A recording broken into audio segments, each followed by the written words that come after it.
নমস্কার, welcome to my channel Tumpa micro kitchen. তো আমি তো বলেইছি যে মাইক্রোওভেনের টিপসগুলো এখনও আমি কিছু যতটা যে কমেন্ট করবে দিয়ে যাব।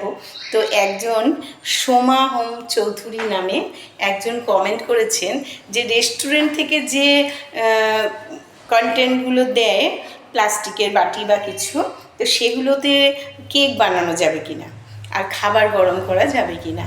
তো বলে দিই বন্ধু সোমা, দেখুন ওখান থেকে রেস্টুরেন্ট থেকে যে আমরা কন্টেনারগুলো আনি না সাদা প্লাস্টিক, ওগুলোতে খাবার গরম করতে অবশ্যই পারেন।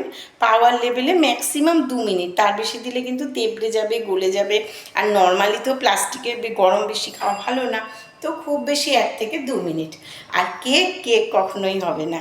কেক করতে গেলে যে টাইমটা লাগবে ওতে গলে যাবে, ওটা খাওয়াও ঠিক হবে না। কিন্তু যদি রেস্টুরেন্ট থেকে ফয়েলে আনেন না, ওই যে ফয়েলগুলো থাকে স্টিল কালারের, ওইতে কিন্তু যদি আনেন তাহলে কিন্তু অবশ্যই কেক হয়। কম টাইম দিয়ে ওর মধ্যে দিয়ে দেবেন, কেক হয়ে যাবে। আর কখনোই প্লাস্টিকের ওই বাটিগুলো বেশিক্ষণ মাইক্রোওভেনে দেবেন না, গরম করাটা ঠিক না।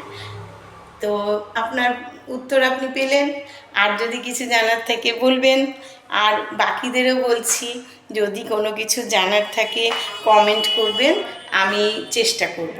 যতটুকু আমি জানি আমি নিশ্চয়ই চেষ্টা করব আপনাদেরকে উত্তর দিতে। আর যা পারবো না সে তো বলতে পারবো না।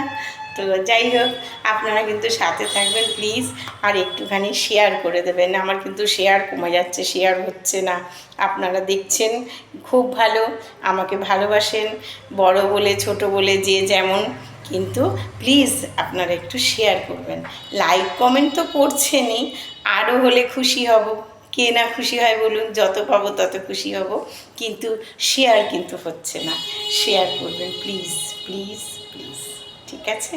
আর আমিও আপনাদের সঙ্গে থাকবো, কমেন্টের উত্তর দেব। আর রান্নাবান্নাও আমি মাইক্রোওভেনে কয়েকদিনের মধ্যেই দেখানো শুরু করব, ঠিক আছে? ভালো থাকবেন, নমস্কার।